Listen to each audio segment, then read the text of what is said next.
Bonjour. Sans plus attendre, je vais commencer. Je vais vous souhaiter un beau bienvenue à notre quatrième webinaire. C'est notre quatrième webinaire organisé par ECOB Recherche et Transfert du Cégep de Jonquière. Je me présente brièvement une autre fois, une quatrième fois. Je m'appelle Camélia Dubois et je suis chargée de projet pour ECOB au Cégep de Jonquière. Concernant la vaste enquête que nous allons vous présenter, on vous donnera des informations un petit peu plus précises tout à l'heure sur l'échantillon, mais sachez qu'on va vous présenter les résultats, certains résultats de la phase 1 et de la phase 2. Donc, M. Benjamin Gallet va vous informer à ce sujet. Je tiens à rappeler aussi que si vous avez manqué les 3 derniers webinaires qui concernaient l'adaptation aux études à distance, l'adaptation psychologique et les défis des étudiants pendant la pandémie, je vais mettre le lien pour le visionner dans le fil de discussion tout à l'heure. Vous pouvez toujours le retrouver aussi sur notre site web d'ECOB. Pour notre dernier webinaire d'aujourd'hui, il s'intitule « Pandémie et utilisation des services aux étudiants, le point de vue des intervenants ». Je tiens à vous dire aussi que chacun des cégeps qui ont participé à cette étude-là à l'automne dernier, vous allez recevoir dans les prochaines données, là, les données dans les prochaines semaines, les données de votre population étudiante. Donc, ça s'en vient, là, ça va arriver d'ici quelques semaines. Évidemment aussi, on ne peut pas passer à côté des personnes là, qui ont collaboré aussi à cette étude et qui ne présentent pas aujourd'hui. Donc, on a Marie-Ève Blackburn et Marco Godreau qui sont co-chercheurs également de l'étude. On a également Alexandre Roy qui est le technicien en recherche sociale pour ECOB et qui a travaillé beaucoup sur la base de données, et moi-même. On voudrait remercier aussi tous les participantes et les participants de l'étude et merci à tous les membres des comités d'éthique à la recherche qui ont évalué le projet. Et un merci spécial aussi à tout le personnel des collèges qui ont facilité la collecte des données. Cette enquête a été rendue possible grâce à la contribution financière du ministère de l'Enseignement supérieur dans le cadre du chantier sur la réussite en enseignement supérieur. La prochaine heure de présentation va se répartir comme suit. Donc, on va avoir une grande partie de la présentation qui sera consacrée aux témoignages d'intervenants sur le terrain. Et il y aura, comme d'habitude, une période de réponse aux questions à la fin. Pour les questions, vous pouvez toujours les envoyer tout au long de la présentation dans la boîte de questions et réponses qui est supposée se situer à droite de votre écran. Si la période de questions s'étire après 13 heures et que vous devez quitter, n'hésitez pas à revisionner la fin du webinaire qui sera disponible tout de suite là, après sa diffusion. Donc, il va y avoir le lien, là, le même lien pour y assister, donc vous pourrez avoir accès. Donc, étant donné qu'il y a plusieurs présentateurs et présentatrices aujourd'hui, on va avoir aussi des capsules qui vont se succéder durant le webinaire. Je vais vous présenter notre animatrice de ce midi, qui est Mireille Bouchard, qui est professionnelle en intervention au Conseil régional de prévention de l'abandon scolaire du Saguenay-Lac-Saint-Jean, donc le CREPA, qui est là depuis janvier 2018. Je lui passe la parole et je vous souhaite une bonne présentation.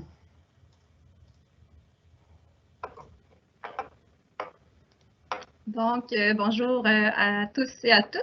C'est un plaisir pour moi, au nom du CREPA, de participer à ce webinaire à titre d'animatrice. Donc, rapidement, le CREPA est un organisme de prévention de l'abandon scolaire et travaille à mobiliser et concerter les partenaires de tous les ordres d'enseignement et secteurs d'activité autour de l'enjeu de la persévérance scolaire. Le sujet du webinaire d'aujourd'hui interpelle le CREPA puisque depuis les dernières années, et particulièrement dans la dernière année, l'état de santé mentale des étudiants est très préoccupant et devient un facteur de risque important quant à leur réussite éducative.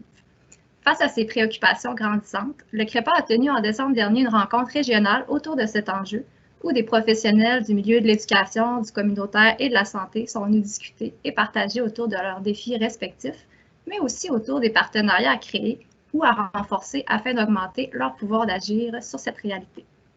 Parmi les principaux constats de cette rencontre, nous retrouvons entre autres la connaissance et la reconnaissance et l'utilisation des services internes et externes aux établissements scolaires, ainsi que le fait de favoriser le maillage entre les différentes ressources du milieu. Le sujet du webinaire d'aujourd'hui et la liste de nos invités démontrent que les services psychosociaux et le soutien des étudiants au collégial nécessitent un travail d'équipe et qu'en agissant en complémentarité et en collaboration, nous augmentons l'effet de nos actions. Un second constat qui s'est démarqué lors de cette consultation est celui de l'importance du partage et de l'échange de connaissances et d'expertise du milieu de la recherche et du milieu de la pratique. Ce constat s'inscrit parfaitement dans le cadre du webinaire d'aujourd'hui et me permet d'introduire notre premier présentateur, Benjamin Gallet, qui est le chercheur principal de l'enquête qui sera présentée aujourd'hui. Donc, Benjamin Gallet est chercheur à ECOP depuis 2018, psychologue et clinicien en France et détenteur d'un PhD en psychologie clinique. Il s'intéresse particulièrement à la santé mentale des étudiants au collégial et ses impacts sur la motivation et la persévérance scolaire. Benjamin, je te laisse la parole.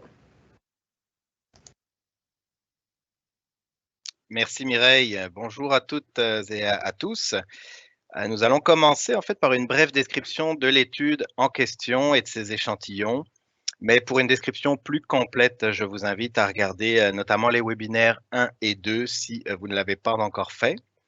Donc, il s'agit en fait d'une enquête en ligne constituée d'échelles validées et d'items développés par notre équipe et nos collaborateurs au projet, ainsi que quelques questions ouvertes, notamment, nous allons le voir, des questions relatives aux belles surprises apportées par la pandémie et les défis qui restent à surmonter pour les étudiants. Donc, cette étude comprend 2 phases transversales et la première, comme vous pouvez le voir à l'écran, s'est déroulée entre le 22 mai et le 18 juin 2020, ce qui correspond à peu près à la fin de la première vague. Ça a été réalisé auprès de 5 cégeps pour un total de 1815 répondants. Pour la deuxième phase, celle-ci s'est déroulée entre le 23 novembre et le 14 décembre 2020, donc pour la deuxième vague, et a été réalisée auprès de 18 collèges et 6 centres d'études, assez bien répartis sur l'ensemble du territoire de la province, comme vous pouvez le constater sur la carte. L'échantillon était composé cette fois de près de 8600 étudiants. Nous pouvons donc supposer que ces données représentent assez bien la situation moyenne des collèges au Québec. Je commencerai par un rappel des résultats principaux concernant la santé mentale. Encore une fois, je vais vite aujourd'hui sur ces aspects-là et je renvoie les personnes intéressées à de plus amples détails au webinaire 2 de notre série. Donc, très rapidement, concernant les manifestations compatibles avec le trouble d'anxiété généralisée, on est passé, comme vous pouvez le voir sur le tableau, de 1 étudiant sur 4, donc pendant la phase 1, à 1 étudiant sur 2,4, c'est-à-dire 41% des participants en décembre dernier. Concernant les manifestations compatibles avec un épisode dépressif majeur, on est passé de 1 étudiant sur 3 à 1 étudiant sur 2 à l'automne dernier. Donc, on voit à la fois, oui, il y a une augmentation de la prévalence de troubles anxieux et dépressifs au fur et à mesure que la crise perdure, mais aussi si on reprend simplement les statistiques, de toute façon, dans les 2 phases, les taux de prévalence sont quand même très élevés, ce qui reflète à la fois les échos actuels de la société, ce qu'on entend, même dans les médias, puis les résultats aussi des études réalisées sur la population générale, où on voit que les jeunes de 18-24 ans sont les plus touchés au niveau de la santé mentale. Concernant notre webinaire du jour, qu'en est-il de la connaissance et de l'utilisation des services aux étudiants pendant la pandémie de COVID-19? En ce qui concerne les services adaptés, on voit que la connaissance de ces services, elle est réelle chez 71% de nos participants à la phase 2. Nous n'avions pas posé cette question lors de la première phase, mais l'utilisation d'accommodements scolaires, elle, eh bien, avant la pandémie, elle était de 21%. Le chiffre est descendu à 14% environ pendant la première phase, pour une légère remontée, à peu près 15% des participants utilisaient les services adaptés lors de la phase 2 de l'étude. Concernant maintenant les services psychosociaux, même chose, pas de question sur la connaissance de ces services avant la phase 2, mais lors de la phase 2, c'est 61% environ qui connaissent les services psychosociaux. Donc déjà, on peut noter que c'est 10% de moins de participants qui connaissent ces services par rapport aux services adaptés. Concernant l'utilisation des services psychosociaux dans le cégep, Eh bien, avant la pandémie, les participants ont dit que pour 7,5% d'entre eux, ils utilisaient ces services. Ces résultats sont vraiment descendus, on va dire, ont diminué pour atteindre un 2,3% d'utilisation lors de la première phase, puis remonté lors de la deuxième phase pour un 7,3% d'utilisation pendant la session d'automne 2020, donc ce qui correspond à un retour pratiquement à l'état pré-pandémique. En ce qui concerne l'utilisation des services psychosociaux en dehors, alors là, il y a une petite erreur, là, hein, c'est vraiment en dehors des cégeps. On est à 10,8 avant la pandémie. Ensuite, c'est légèrement descendu à 7,3, mais moins quand même que le ratio par rapport à l'utilisation des services dans le cégep. Puis une augmentation pour atteindre 11,4% des participants, donc à peu près pré-pandémique, voire même un petit peu plus. Maintenant, on a voulu aller un petit peu plus loin aussi. À la phase 2, on a questionné nos participants sur les modalités des rencontres. Donc, bien sûr, là, il s'agit uniquement des étudiants qui ont dit « oui, j'ai eu recours au service ». Donc, dans les cégeps comme au niveau de l'externe, on voit que la modalité présentielle demeure finalement la modalité privilégiée, notamment à l'externe finalement. Mais on voit aussi hein, qu'il y a une pluralité des possibilités de rencontres, des modalités de rencontres qui soit existaient, soit ont été mises en place. Ça, nos invités vont pouvoir nous le dire. Mais en tout cas, cette pluralité-là est intéressante pour aller rejoindre les participants, donc les étudiants, là où ils sont. On continue maintenant, comme je vous le disais tantôt. Nous avons également questionné les étudiants sur les belles surprises qu'avait apporté la COVID-19 et également sur les défis qui leur restaient à surmonter. Notre belle surprise à nous, en tant que chercheurs, c'est que nous avons obtenu près de 6000 réponses à chacune de ces questions.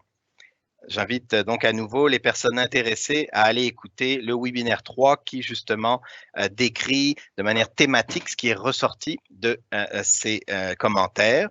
Mais pour aujourd'hui, nous avons regardé les commentaires concernant spécifiquement l'utilisation des services. Et là, on voit que 3 catégories ressortent, notamment dans les belles surprises, les démarches pour aller chercher de l'aide, la découverte des services, et puis par contre aussi encore des défis à surmonter en lien notamment avec la santé mentale. Donc un peu plus dans le détail.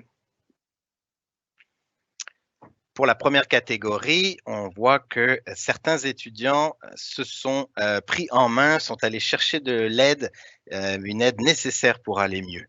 Donc, par exemple, premier commentaire de nos étudiants, j'ai commencé à consulter une psychologue et maintenant, je vais beaucoup mieux. L'aide psychologique que j'ai été chercher et dont j'avais besoin avant la crise m'a fait un bien fou. Là, ce commentaire est très intéressant parce qu'on voit bien que dans le malheur que l'on traverse, un des effets secondaires positifs, c'est que certains, en allant peut-être un peu plus mal, ont trouvé que c'était nécessaire d'aller chercher de l'aide, mais comme le dit très bien ce commentaire, c'est parfois une aide qui aurait été déjà importante avant la pandémie. Ensuite, je passe un commentaire, mais le dernier en bas nous dit « La pandémie m'a permis de réaliser beaucoup de choses sur moi-même, ce qui m'a permis de poser des actions qui vont être bénéfiques dans le futur, comme demander de l'aide auprès de professionnels de la santé pour des habitudes psychologiques et physiques malsaines que j'avais depuis plusieurs années. » Donc là, encore une fois, des problèmes ancrés par le passé. L'étudiant ne trouve pas encore la nécessité ou le courage d'aller consulter. Puis, avec cette pandémie, cette fois, il consulte et ça va créer des changements positifs même pour l'avenir, l'après-pandémie. La deuxième thématique, on voit par exemple des commentaires de type groupe de soutien psychologique sur Messenger, découverte du service de soutien à l'école, découverte des services psychosociaux. Tout cela illustre que certains étudiants ont fait la découverte de ressources utiles pour leur bien-être. Et le dernier commentaire nous dit « Maintenant, les gens comprennent les conséquences de la solitude et de l'isolement.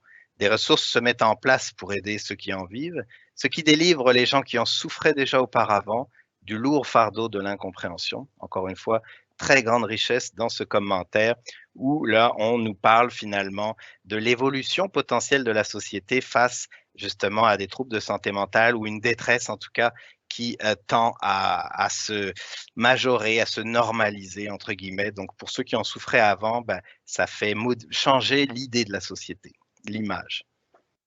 Maintenant, il y a aussi des défis encore à surmonter. Puis pour certains étudiants, on a l'impression dans leurs commentaires que la prise de conscience de leurs difficultés est encore en processus et les demandes d'aide vont venir peut-être plus tard. Donc, commentaire, avoir de l'aide, puisque la pandémie et le confinement ont affecté mon entourage et moi-même psychologiquement, chercher de l'aide pour ma santé mentale, demander de l'aide quand j'en ai besoin et parler davantage de comment je me sens à des gens proches. Donc là, on voit que oui, il y a déjà un certain mal-être, mais le processus se met en place.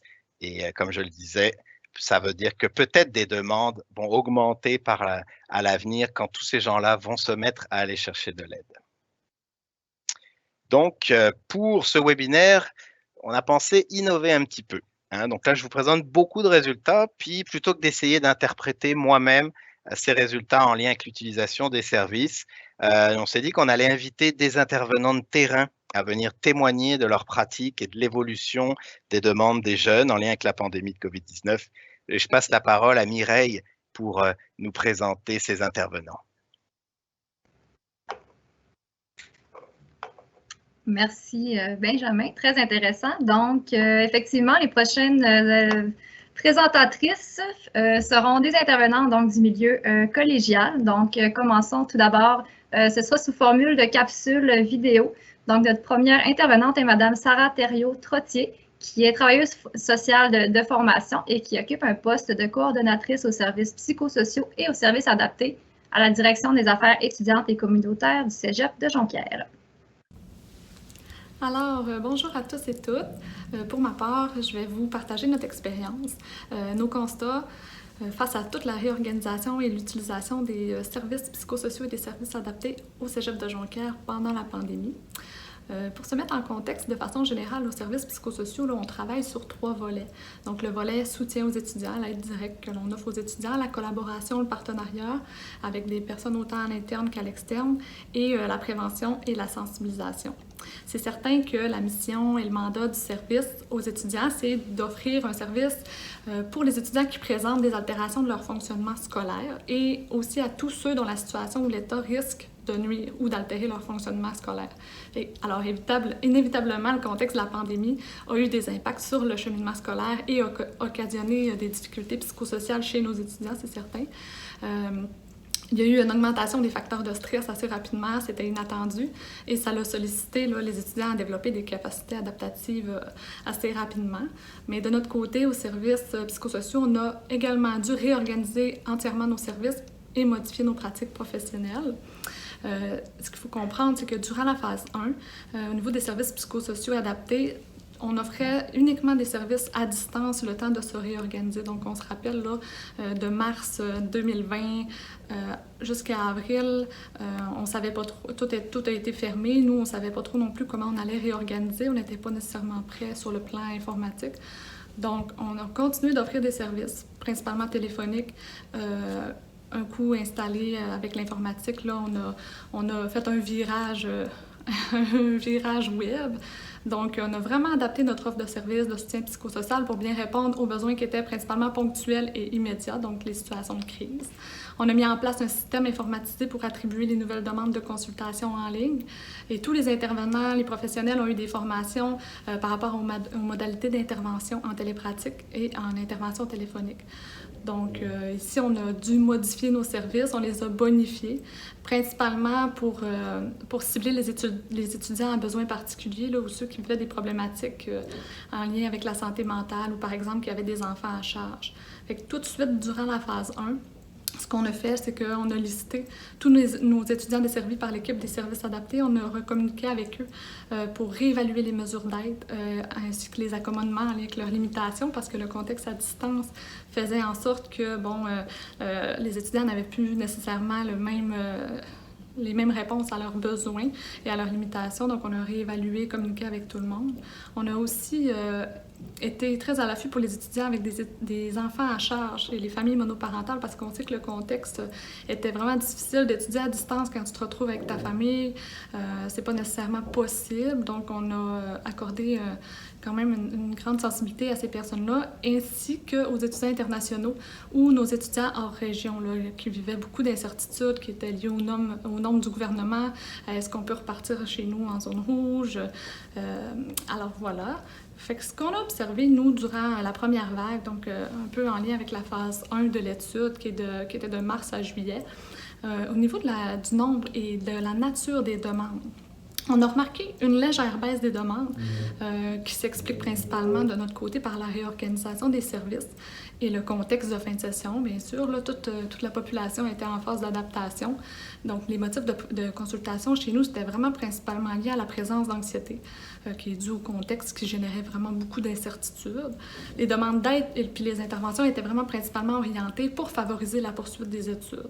Donc, on répondait aux inquiétudes là, sur diverses sphères, ceux qui avaient des problématiques sur la sphère familiale, financière, scolaire, toutes les incertitudes qui ont été provoquées par la pandémie. Et bien sûr, pour répondre aux situations de crise, c'est ce qu'on voulait prioriser. Un de nos grands défis, c'était vraiment de porter une attention particulière aux personnes en situation de vulnérabilité et de réduire les délais pour obtenir une première consultation. Donc, soit avec les personnes avec une problématique de santé mentale ou de situation à risque. Par exemple, les personnes qui étaient à risque de vivre de la violence conjugale ou de risque suicidaire. On ne voulait pas que toutes les demandes des étudiants qui vivaient des préoccupations par rapport à leur réalité scolaire prennent la place de ces personnes-là avec des vulnérabilités importantes. Donc, on s'est soucié de ces personnes-là. Pour ce qui est des observations qui se sont produites pendant la deuxième vague, donc pendant la phase 2 de l'étude, là, à l'automne 2020, ce qu'on a remarqué, c'est que c'est certain qu'à à la deuxième vague, c'était une nouvelle session, c'était une nouvelle réalité. Au Cégep de Jonquière, on a eu la chance de débuter la session majoritairement en présence et d'avoir une ressource supplémentaire là, pour améliorer l'offre de services. Donc, on a eu l'ajout d'une travailleuse sociale avec les enveloppes budgétaires. Et dès l'automne 2020, bien, on a aussi offert tous nos services majoritairement en présence. C'est certain qu'on respectait les mesures sanitaires et on a tout mis en place là, pour respecter les mesures du gouvernement. Donc, on offrait les modalités là, de service au choix. Les étudiants pouvaient choisir ce qui leur convenait le mieux, donc en présence ou en télépratique ou au téléphone, mais je vous dirais que majoritairement, les étudiants se présentaient et appréciaient le fait de pouvoir venir en personne. Pendant la deuxième vague, c'est sûr qu'il y a eu un retour principalement à l'enseignement à distance, parce que nous, on a commencé en présence et ensuite, on est retourné à distance. Ça a demandé beaucoup d'adaptation pour certaines personnes, entre autres les étudiants internationaux, les étudiants qui provenaient de d'autres régions aussi, qui avaient des préoccupations là, davantage liées à l'adaptation de la vie quotidienne, tout ce qui est le logement, le transport, la gestion de l'horaire. Est-ce que je me prends un appartement? Est-ce que je voyage entre mes cours? Toutes les questions de quarantaine aussi pour les étudiants internationaux. Voilà. Sinon, on pense aussi à nos étudiants de première année là, qui ont vécu des difficultés à l'automne. C'était la première fois qu'ils rentrent au cégep. Les transitions, c'est toujours difficile. Mais il y a aussi les troisième années qui étaient préoccupés par rapport à leur stage, à leur fin d'études, à leur diplomation. Donc, dans nos motifs de consultation, là, on a remarqué que les transitions, tous les changements, l'incertitude par rapport aux normes, aux changements de zone demeuraient toujours là, une grande source de stress, puis c'est ce qui nous générait une hausse des demandes. En ce qui concerne le nombre et la nature des demandes à l'automne 2020, bien, on a remarqué une légère augmentation hors COVID. Là, habituellement, dans une année régulière, on en a moins. Mais pour l'automne, ce qui était le plus marquant, c'était pas nécessairement la hausse de l'augmentation, mais la complexité des cas, on s'est rendu compte que la détresse était vraiment plus importante et persistante, autant en intensité qu'en durée. C'est ça qui est encore le cas actuellement là, pour la session d'hiver 21. Les motifs de consultation, c'était sensiblement les mêmes que dans des années régulières. Par contre, il y avait beaucoup plus de personnes qui mentionnaient avoir régulièrement des idées suicidaires, qui vivaient de l'anxiété, de la détresse psychologique importante, des symptômes dépressifs, de la fatigue. Tout ça était persistant et perdurait dans le temps depuis le mars 2020. On a remarqué aussi une hausse des hospitalisations, des références vers des médecins, des psychiatres avec l'introduction de médication. C'est certain que nous, de notre côté, on avait la chance d'avoir des trajectoires de services et des collaborations déjà installées et qui étaient facilitantes avec nos partenaires et le réseau de la santé. C'était vraiment des éléments favorables pour notre région, de notre côté. Pour conclure, mon petit portrait, dans le fond, ce qu'on se rend compte, c'est que la pandémie nous a vraiment poussé à adapter, bonifier nos services pour aider les étudiants. On retient, c'est certain, des bons coups, des points à améliorer. Au niveau de nos difficultés, ce que je dirais, c'est qu'on s'est rendu compte qu'on devait vraiment être créatif pour trouver des stratégies pour rejoindre nos étudiants, pour les informer de l'offre de service. On sait que le passage à distance a fait en sorte qu'il y avait beaucoup de plateformes de communication. La distance faisait en sorte qu'on ne pouvait pas nécessairement les rejoindre. Nous, c'était important pour nous de leur mentionner que les services étaient encore disponibles, qu'on était là pour eux. Ça a été plus difficile de notre côté. L'autre partie plus importante, c'est qu'on a dû demeurer vraiment vigilant face aux hausses des demandes. Quand on passait de présence à distance, on voulait être certain de prioriser l'accès aux personnes plus vulnérables, donc de gérer qu'est-ce qui est le stress lié au changement, aux transitions, à l'incertitude versus qu'est-ce qui est une situation d'urgence, en priorisant nos listes d'étudiants potentiellement plus à risque. Donc, la gestion des situations de crise à distance, c'était aussi un élément vraiment plus difficile pour nous parce qu'on sait que faire une intervention de crise quand la personne n'est pas proche, mais il faut prendre des moyens pour s'assurer de sa sécurité à distance. Ça, c'était une autre difficulté. Sinon, si je peux faire un petit survol de nos bons coups, l'offre de services en présentiel, ça, c'est certain que ça a été très facilitant et apprécié. On sait que ce n'est pas le cas dans tous les établissements postsecondaires qui ont pu offrir des services en présentiel. Nous, ça a été très, très facilitant et favorable. On a vraiment pu offrir un service de qualité aux étudiants qui l'ont apprécié. Et sinon, on a aussi instauré quelque chose. On a porté une attention particulière à nos étudiants qui étaient mis en isolement par la santé publique. Ce qui fait en sorte qu'à chaque fois qu'un étudiant devait s'isoler, par exemple 14 jours ou peu importe, jusqu'à 10 jours, nous, on avait un message qui leur était transmis leur disant que s'il y avait des besoins associés à cette transition-là, de ne pas hésiter. Et ça a permis aussi de pouvoir répondre plus rapidement aux étudiants qui avaient des préoccupations sur le plan scolaire puis mettre des interventions en place si nécessaire. Alors voilà pour nos bons coups. Ce qu'on retient de cette pandémie-là, c'est que ça va nous avoir permis de nous adapter, principalement adapter nos pratiques, offrir plus d'opportunités en bonifiant notre offre de modalités de service.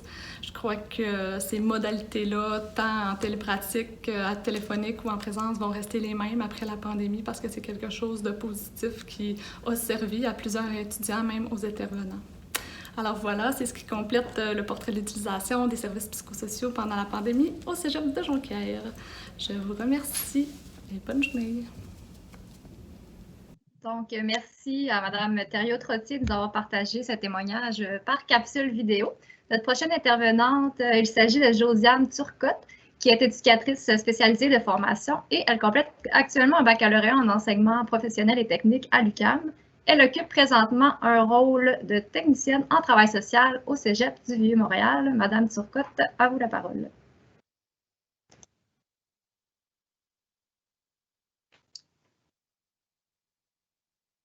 Merci Mireille. C'est ça, en fait, moi je travaille au Cégep du Vieux-Montréal. Moi, mon rôle, en fait, je suis à l'accueil psychosocial. Je suis rattachée au service de psychologie. Donc, au Cégep du Vieux-Montréal, on a comme deux volets d'aide psychosociale, si on veut. Là, on a le service de psychologie, puis on a aussi les pairs aidants. qui s'appelle Radar. Moi, je suis vraiment plus avec le service de psychologie. Et puis, nous, ce qu'on a remarqué là, avec la pandémie, bon, d'abord, pratiquement tous nos services ont été offerts à distance. Nous, on est en zone rouge, là. On est en zone rouge pas mal tout le long. Donc, vraiment, la majorité de nos services ont été offerts à distance, sauf quelques exceptions. Et puis, on ne sait pas si c'est quelque chose qui a eu un impact sur les demandes. En fait, nos demandes semblent être assez stables si on compare avec les chiffres d'une année à l'autre. Par contre, ce qu'on a remarqué, c'est qu'on a été capable de réduire la liste d'attente de façon vraiment significative là, comparé aux autres années, aux années régulières où est-ce qu'on offrait des services en présence. Comme je dis, c'est difficile à dire si c'est vraiment causé par le fait que c'était à distance ou pas, mais dans la façon dont la demande d'accès aux services a été faite, nous, on a changé ça dans le sens que avant, quand on est en présence, la manière d'avoir des services en psychologie, c'est l'étudiant se présente au centre rendez-vous et évalué par la technicienne en travail social. Bon, en ce moment, c'est moi. Et puis, on regarde si un rendez-vous en psychologie est nécessaire. Si oui, on lui remet un formulaire. L'étudiant part avec ça, remplit son formulaire, nous le retourne. Ensuite, nous, on lui donne un rendez-vous en psychologie. Bon. Maintenant, ce qu'on a fait, c'est que le formulaire est disponible en ligne. Donc, l'étudiant fait déjà une première démarche de faire remplir son formulaire et puis il nous envoie ça par courriel. Donc, le premier contact, souvent, se fait par un courriel. J'aimerais ça rencontrer une psychologue. Moi, quand je reçois ça, j'ai déjà un portrait de l'étudiant. L'évaluation est souvent beaucoup plus courte que quand on commence avec une évaluation. Et puis, ça fait aussi que l'étudiant s'est déjà impliqué dans une certaine démarche, d'expliquer ce qui se passe, puis de donner son formulaire. Donc, on pense que ça a un certain impact aussi. Et puis, après ça, c'est beaucoup plus facile là, de contacter l'étudiant dans ses disponibilités puis lui donner un rendez-vous directement là, quand on lui parle. C'est ça, les demandes sont assez stables là, si je compare entre la session d'automne et la session d'hiver, assez stable à la semaine, je crois qu'on est à la semaine 11 en ce moment, on en est à peu près à 150 demandes. Pareil, si on compare à la semaine 11 de l'automne dernier. Ce qu'on remarque, c'est que les services en ligne ont été quand même, là, franchement, appréciés par tout le monde. C'est beaucoup plus facile pour beaucoup d'étudiants de faire ça de chez eux, ou en tout cas, il y a de ne pas être obligé de se déplacer, ça avait ses bons côtés. Et puis, à notre surprise, il y a très peu d'étudiants pour qui ça ne fonctionnait pas. Tu sais, la plupart ont été capables de s'adapter, de s'organiser, de trouver un moment ou un coin dans la maison, de faire les rencontres dans la voiture. C'était peut-être pas l'idéal, mais ils ont été capables de s'organiser. Puis vraiment, c'était assez rare que des étudiants, ça ne fonctionnait pas pour eux de faire les rencontres, là, soit d'évaluation ou les rencontres en psychologie à distance. Donc, je pense que c'est quelque chose qu'on va même poursuivre par la suite, ou en tout cas offrir l'option. Et puis voilà, nous, c'est vraiment ça là, dans comment est-ce qu'on a adapté nos services, vraiment le transfert en ligne, comme on dit, on est en zone rouge, fait que c'est sûr que pour nous, on essayait d'être très, très prudent avec les rencontres en personne. Et puis, c'est ça, nous, on s'occupe vraiment plus des services psychosociaux. Le SAID, les services adaptés sont séparés de nous, donc je ne pourrais pas dire vraiment de leur côté, mais je sais aussi que ça a été tout offert en ligne. C'est ça, en fait, ça ressemble pas mal à ça, c'est assez bref, mais ouais, assez positif de notre côté. Merci, Madame Turcotte. Donc, notre prochaine intervenante est Madame Véronique Larreau. Véronique travaille au Collège de Rosemont depuis 4 ans à titre de travailleuse sociale et responsable de la sensibilisation aux violences à caractère sexuel. Elle est également la fondatrice et la coordonnatrice de la table intersectorielle sur les violences à caractère sexuel en milieu collégial. À vous, Madame Larreau. Merci Mireille, merci de me recevoir ce midi tout le monde, bon dîner. En fait, nous à Rosemont, ben, je fais partie d'une belle équipe, donc je suis travailleuse sociale, mais je suis aussi accompagnée d'une autre travailleuse sociale et d'une seconde travailleuse sociale et d'une technicienne en travail social, comme un peu à Saint-Laurent, au Vieux-Montréal, qui fait le tri de dossiers. Donc, en ce qui concerne notre équipe de travail, c'est sûr qu'on a une sensibilité particulière entre nous, d'abord intervenants, parce que c'est une situation, on se disait pour la première fois, nous, les intervenants, on est autant touchés que les étudiants, hein, à certains niveaux. Donc, il fallait être attentif un peu à notre pratique parce que c'est important aussi que nous, on conserve une très bonne santé mentale pour pouvoir aider notre communauté étudiante. Donc, on a été très bienveillants les uns envers les autres.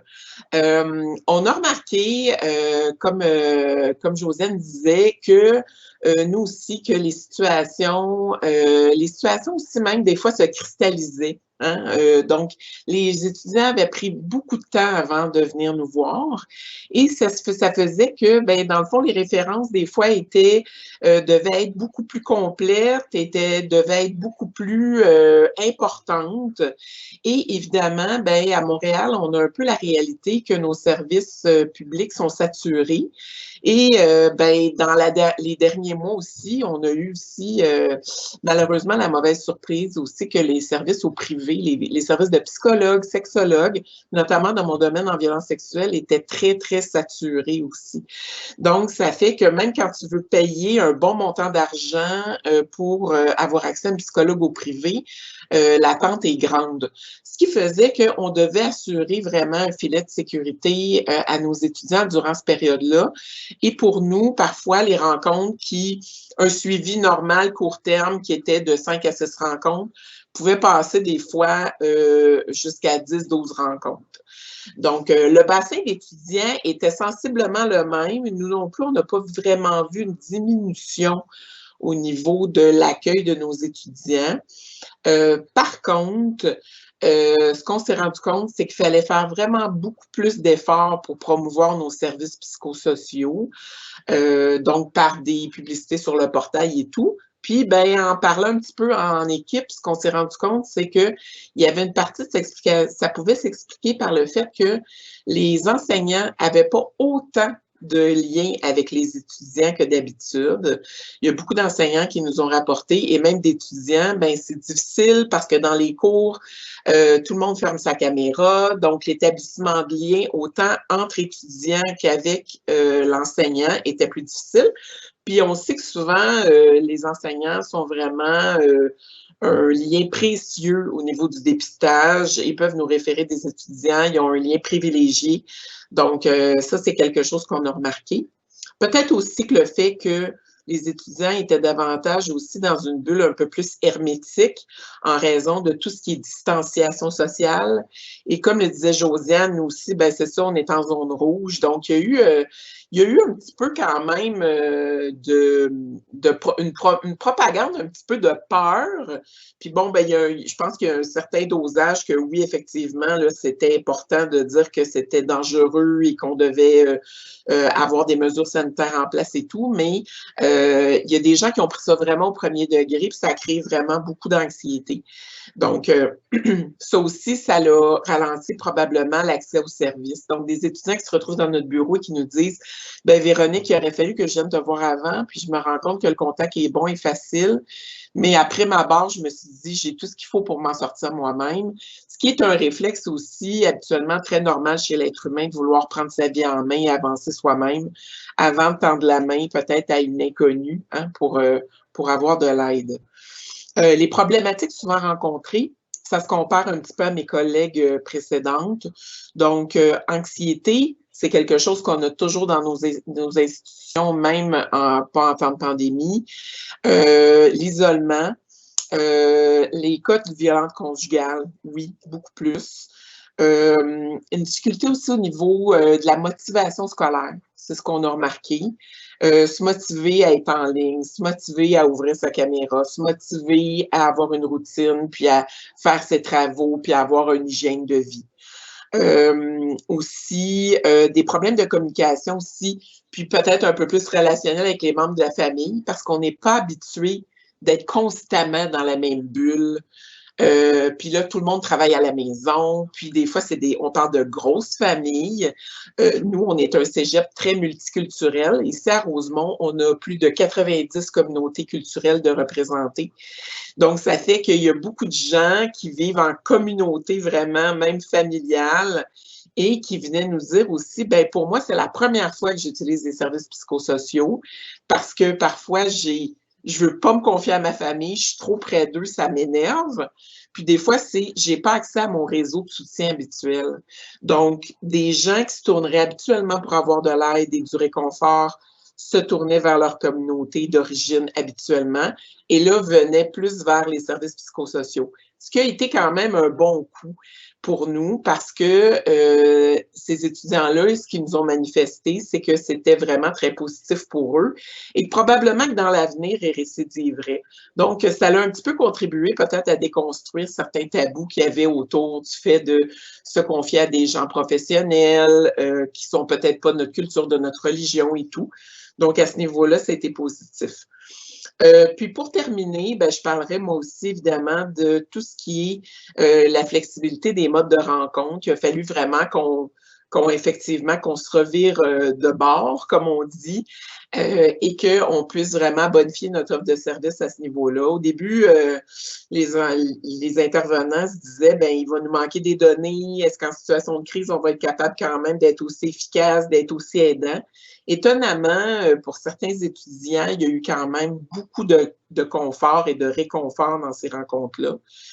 Les étudiants en général étaient très à l'aise. L'équipe clinique, nous, on continue à penser que même qu'en post-pandémie, ça va être quelque chose qu'on va pouvoir garder, une pratique à distance, mais que c'est quand même très, très important pour les étudiants de pouvoir se mettre en action, se déplacer physiquement pour des rencontres et de privilégier ce lien-là qui est davantage thérapeutique, même si dans nos bureaux, on ne fait pas de thérapie en tant que telle. Je pense que c'est beaucoup plus aidant à court et moyen terme pour l'étudiant quand même de se déplacer, de se mettre en action. Donc, puis pour certains étudiants, ben ça répondait à un besoin parce que certains étudiants vivent un trouble d'anxiété sociale. Donc, c'était pas vraiment de l'évitement, mais c'était un petit peu un entre-deux de dire je suis un peu confortable, je teste un peu ma zone de confort, puis peut-être qu'éventuellement, je vais aller te voir en présence. Et certains étudiants sont venus parfois me voir en présence pour se poser un défi personnel et vraiment surmonter des difficultés. Donc, voilà un petit peu du côté du Collège de Rosemont. Merci beaucoup, Madame Larreau.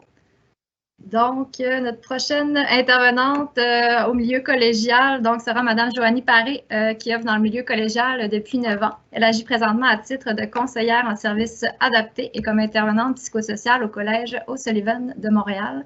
Elle est co-chercheure de ce projet et collabore avec ECOB depuis 1 an.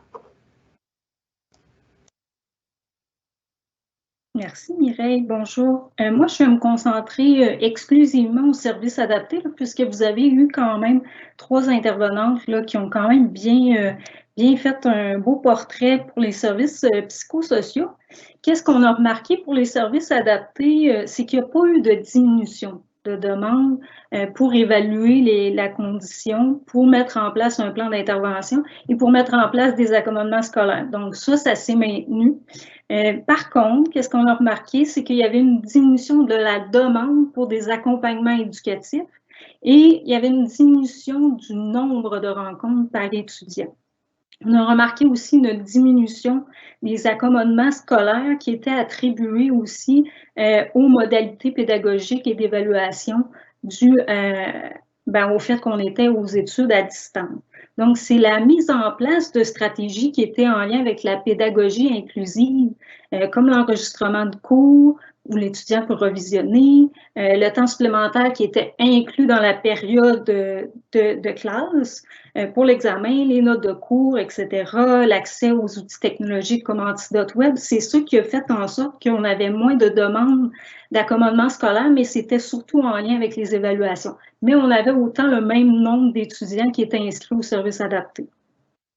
Également, qu'est-ce que moi j'ai pu noter, c'est qu'entre la session d'automne 2019 et la session 2020, c'est qu'il y a eu une augmentation de la consommation de médications psychotropes par les étudiants. Et ça, c'était vraiment plus au niveau des antidépresseurs anxiolytiques et des psychostimulants. Mais ces données-là étaient auto-déclarées par les étudiants. Donc, ils nous ont dit qu'en 1 année, ils ont déclaré d'en consommer davantage sur le groupe d'étudiants globaux que nous avions au cégep. Donc, pour faire un bref résumé, là, pour ne pas prendre trop de temps, c'est qu'est-ce qu'on remarque, c'est que tous les cégeps ont des particularités différentes, mais qu'il n'y a pas une demande qui est plus grande et chaque cégep a été obligé de s'adapter, mais on voit que tout le monde a fait les mêmes initiatives, mais d'autres en ont poussé un peu plus vu le contexte, comme nous, on était vraiment semi à distance et en présence, donc on pouvait vraiment ajuster de façon flexible notre offre de service, alors que d'autres étaient davantage plus à distance ou carrément, moi j'étais dans un autre centre. En même temps, j'étais chanceuse, j'étais dans 3 collèges différents en même temps à la dernière session. C'est qu'il y en a qui étaient très chanceux, complètement à distance, donc c'était facile de les rejoindre sur place, d'autres vraiment juste à distance et d'autres vraiment la formule hybride. Donc, c'est vraiment ça qui a comme modifié un peu l'offre de service, mais les étudiants ont quand même été chercher les services qu'ils avaient besoin pour la situation de handicap. Fait qu'on n'a pas vu de différence pour ça. Donc, pour cet effet-là, ça, c'est la boucle. Donc, j'irai plus vers les témoignages des intervenants externes rendus là, qui vont plus vous faire part de leur réalité à eux. Merci, Joanie. Donc, comme mentionné, les prochains intervenants seront d'organisations externes et dans le fait, l'objectif était de démontrer le soutien aux étudiants qui pouvaient être, en fait, la complémentarité des services. Donc, c'est pour cette raison que dans le cadre de ce webinaire, on a souhaité avoir quelques témoignages de ces précieux collaborateurs. Nous commencerons avec 2 capsules vidéo avec les témoignages de Dr Patricia Smythe, qui est médecin généraliste en clinique jeunesse au CLSC Les Aboiteaux, ainsi que Mylène Lévesque, qui est technicienne en éducation spécialisée et qui travaille présentement comme intervenante psychosociale au Carrefour Jeunesse Emploi de Montmagny. Bonjour à tous. Mon nom est Patricia Smythe, je suis médecin généraliste en clinique jeunesse depuis bientôt 25 ans.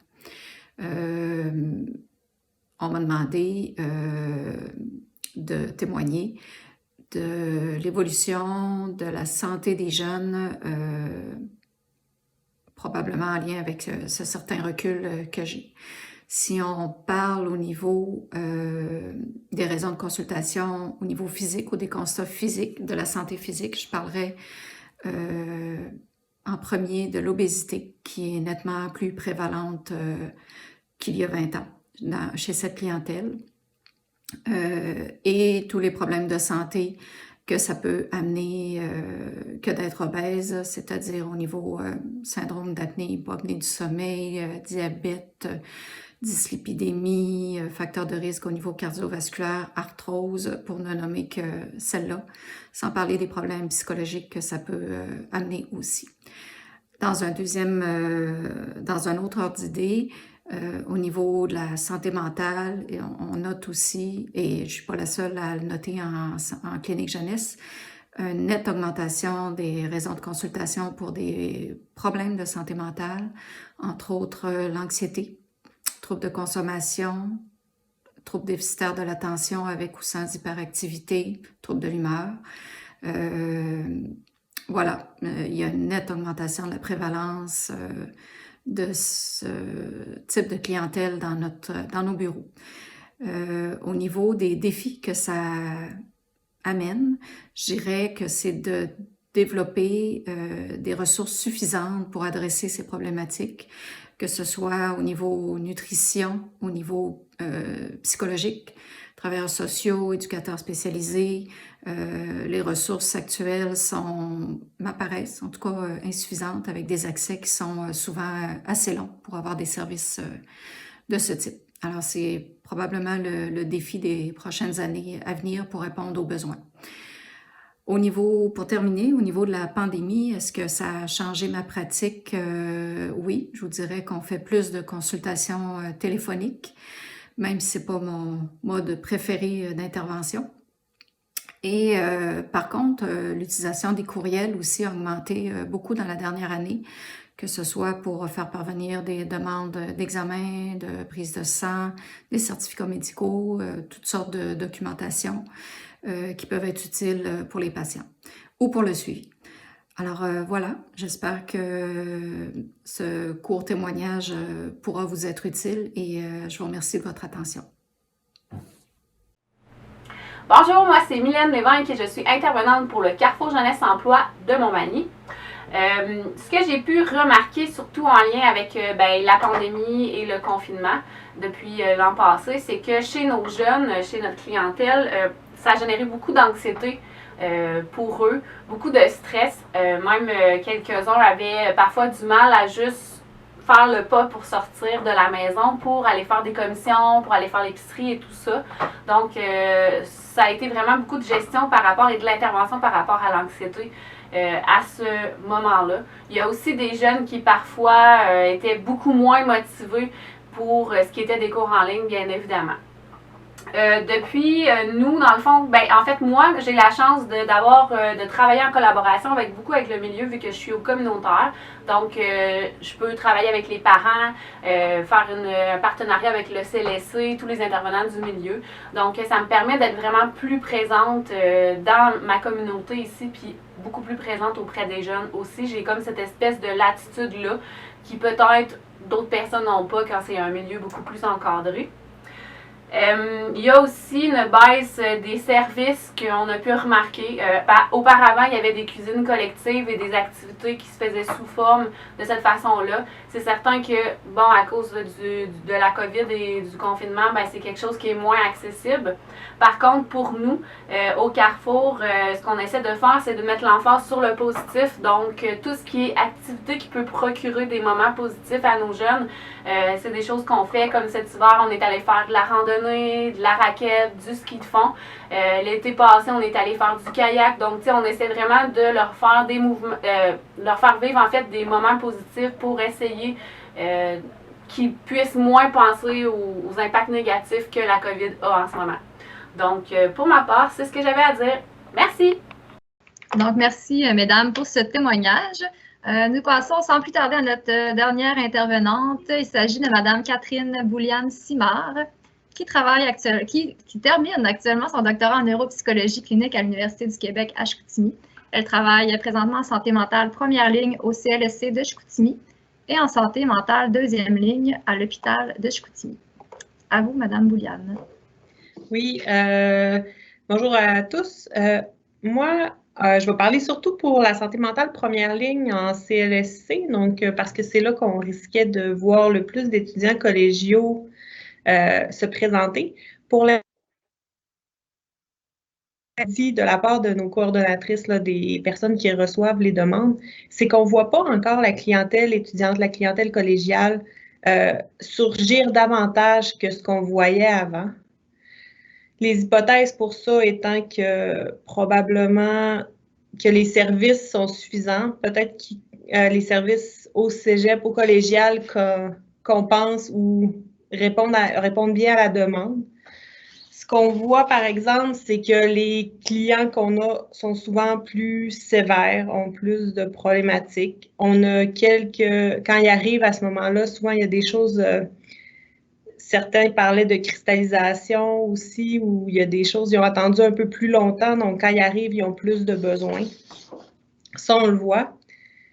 Moi, j'ai aussi, dans le cadre de mon travail, j'ai aussi été chargée de cours, puis j'ai aussi été aide pédagogique auprès des étudiants, mais du côté de l'UQAC. Puis ce que je remarque chez nos étudiants aussi à ce niveau-là, c'est que même s'ils vont pas bien, sont aussi tellement submergés par les demandes de l'école en ligne qu'ils n'ont pas le temps de penser nécessairement à aller chercher de l'aide parce qu'ils vont pas bien.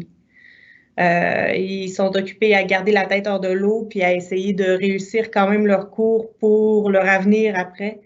Donc, c'est vraiment quand ils sont davantage en crise ou qu'ils se sentent encore moins bien là, qu'on les voit ressurgir dans le réseau. Ou qui vont chercher de l'aide chez les intervenants, justement, mais on ne les voit pas encore. On avait certaines hypothèses là, qu'on a élaborées aussi, pourquoi on ne les voit pas, ces personnes-là. Ça en était une, justement, qui avait la tête remplie puis qui devait travailler. L'autre étant que pour certains qui n'allaient pas bien au début de la pandémie, puis ça, M. Gallet en a parlé aussi, qui se retrouvait normalisé dans le fait de ne pas aller bien, parce que soudainement, tout le monde allait moins bien.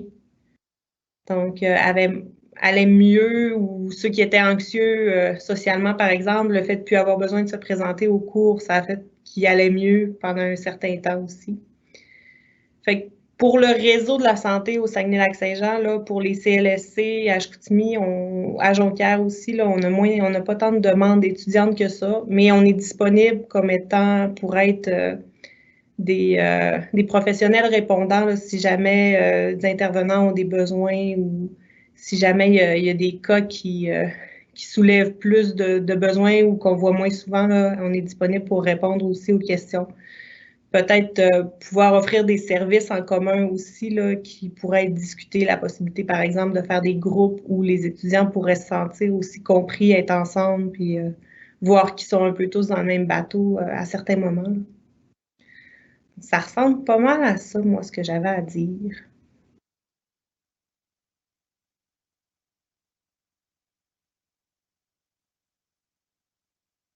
Merci beaucoup, merci Catherine, merci à toutes les intervenantes. Vraiment, c'était très riche, ça allait dans le sens de ce qu'on espérait chez COB pour votre rapport finalement de terrain.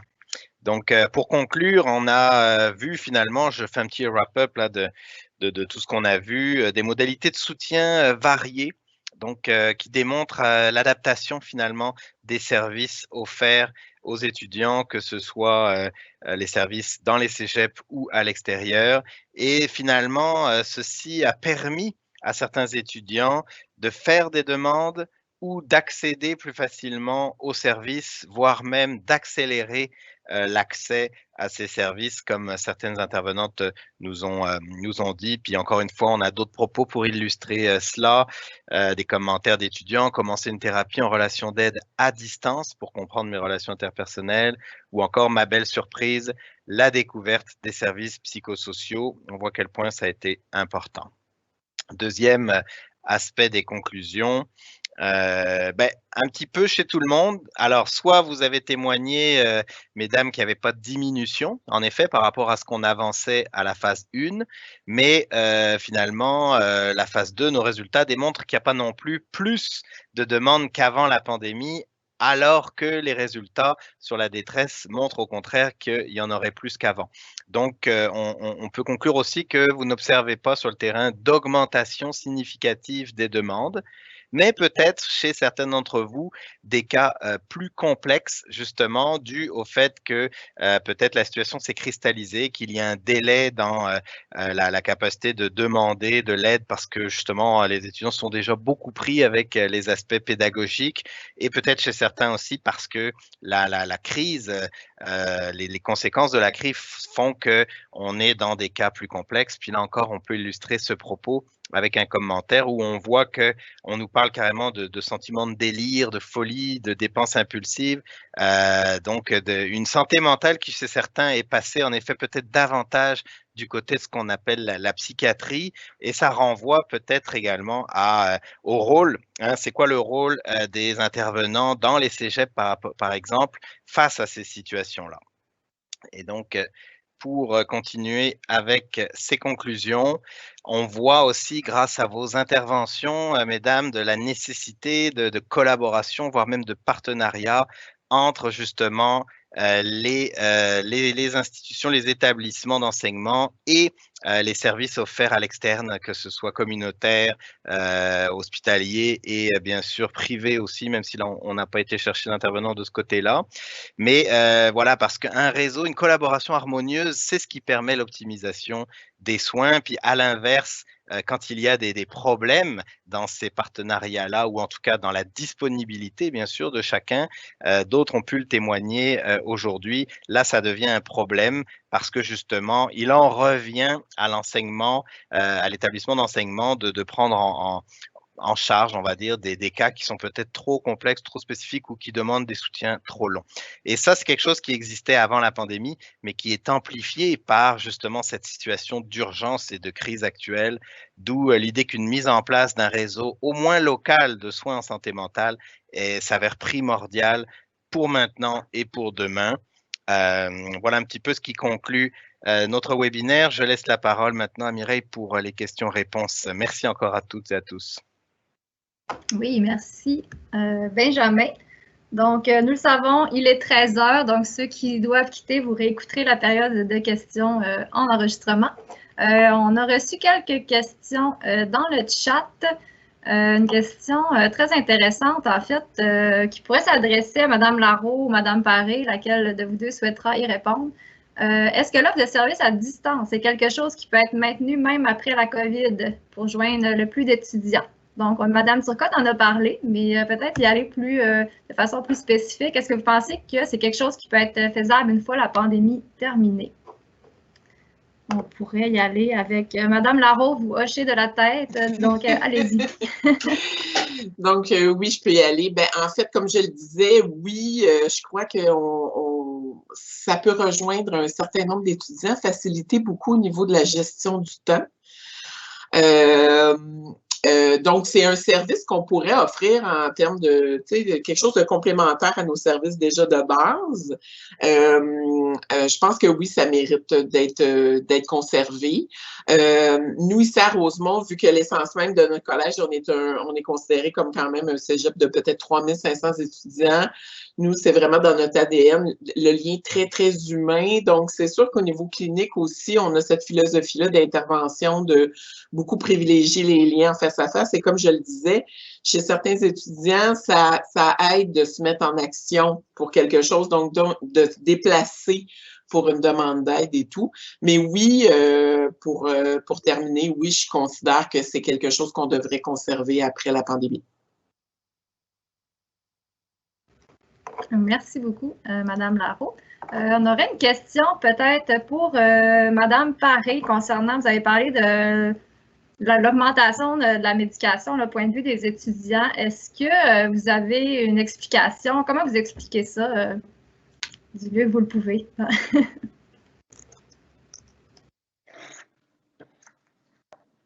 Oui, ben en fait, je n'avais un peu parlé avec les collègues, là.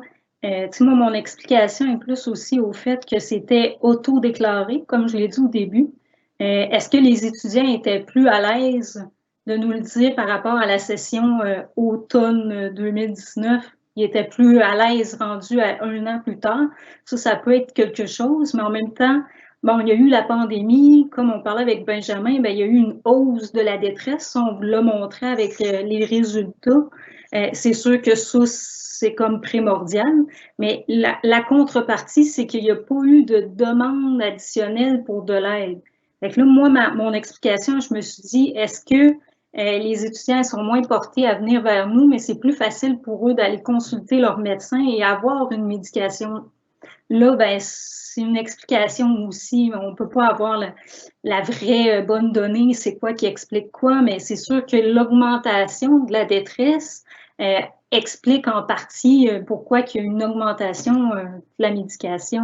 Fait que c'est un peu ça que je leur disais, c'est comme vraiment important qu'on travaille à promouvoir les services, dire aux étudiants, ça va pas, viens vers nous, puis travailler avec les partenaires du réseau aussi pour favoriser vraiment l'aide, parce que c'est en complémentarité qu'on va vraiment optimiser l'aide aux étudiants, là. Pas seulement un service, mais c'est qu'en travaillant tout le monde ensemble qu'on les aide le mieux, là.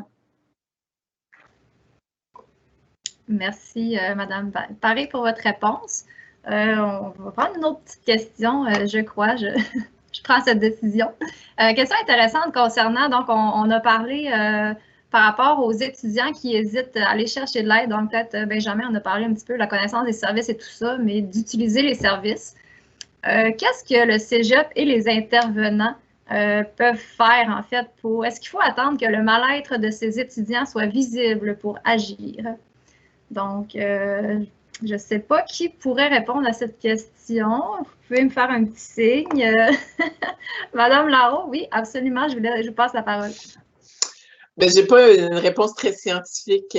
J'ai pas une réponse très scientifique à donner, mais par contre, non, ben en fait, je crois pas nécessairement qu'il faut attendre que le mal-être soit visible, sauf que je pense qu'en chaque individu, il y a une responsabilité vis-à-vis de soi-même. Et je pense que même quand quelqu'un est en détresse, il peut être en mesure de bien avoir, de retrouver du pouvoir sur sa vie et de faire des actions dans le bon sens. Des fois, on a une philosophie de société très de prise en charge par rapport à ces gens-là. Puis, je m'aventure pas dans les cas où des étudiants sont en grosse détresse suicidaire et tout, mais je pense qu'au niveau d'une recherche d'aide concrète, il doit y avoir une volonté aussi chez les étudiants de se mettre en action et d'être, on dit un peu, des fois j'utilise un peu le terme mûr, hein, c'est comme une pomme dans un arbre qui est verte et on tire dessus. Oui, on peut tirer dessus puis pour la mettre sur le bord de la fenêtre pour qu'elle mûrisse, mais ça va prendre un certain temps. Donc, il faut que les étudiants aussi, c'est des adultes, il faut qu'ils soient en mesure aussi de bien pouvoir être actifs dans leur changement. Donc, pour ça, ça prend vraiment une prise en charge, une certaine prise en charge personnelle. Mais c'est sûr qu'il faut demeurer, je pense, aussi attentif aux autres besoins qui pourraient être rendus vraiment trop loin. Et là, quand on parle d'une question de sécurité psychologique ou physique, là, on parle d'autres choses. Donc, voilà. Merci beaucoup, Madame Larreau. Je crois que c'est ce qui conclurait notre webinaire pour aujourd'hui, donc le dernier de cette série de 4 webinaires. Oh, on ne me voit pas dans la caméra, mais en tout cas, c'est pas grave, j'espère que vous m'entendez parler. Donc, merci à chacune des intervenantes et à Benjamin d'avoir participé à ce webinaire. J'espère que vous avez apprécié. Donc, Camélia, est-ce que tu veux prendre la parole pour conclure ou je me lance? Peut-être, Benjamin, tu pourrais conclure, étant donné que c'est toi le chercheur principal du projet. Ouais, écoutez, non, bah merci, j'avais rien prévu pour ça. En fait, je voulais même faire du pouce avec ce que disait Véronique, mais on va pas s'attarder en effet complètement là-dedans. C'est un résultat fort. Je suis tout à fait d'accord avec ce que disait Véronique, et vous inquiétez pas, c'est une conclusion en même temps. C'est-à-dire que, en tant que clinicien, j'abonde dans le sens qu'il faut la maturité du jeune, de n'importe quel patient ou client pour aller chercher de l'aide. Et maintenant, en tant que chercheur, par contre, je dirais que on avait 8600 participants, puis il y en a 40% qui disent ne pas connaître les services psychosociaux, si on reste en tout cas sur cet aspect-là. Et donc, ça veut dire que, je ne suis peut-être pas bon en stats, là, mais on a entre 3005 et 4000 étudiants donc, qui, là, concrètement, disaient ne pas connaître ces services. Donc, malgré tout, et je pense que les intervenantes seront quand même d'accord avec moi, continuez de faire la promotion de ces services, juste pour dire ça existe dans vos cégeps, vous y avez le droit. Puis continuez de dire aussi que ça existe à l'extérieur, même si vous êtes étudiant, vous êtes aussi un jeune entre 18 et 24 ou peu importe. Donc, vous avez aussi le droit à des services hospitaliers communautaires. Donc, je pense que ça passera par la promotion aussi et la divulgation de cette information. Voilà, ça, je conclurai là-dessus. Puis, bien sûr, merci à tous. Puis, il y a 4 webinaires qui, pris dans une histoire complète, donne une grande richesse quand même sur le point de vue, sur l'impact de la COVID au niveau aussi bien académique que de la santé mentale. Donc, n'hésitez pas à les regarder tous justement comme un livre ouvert, puis à nous commenter, à nous écrire aussi pour soit des projets d'évaluation, de choses que vous mettez en place ou pour discuter. Voilà, merci encore à tous. Au revoir.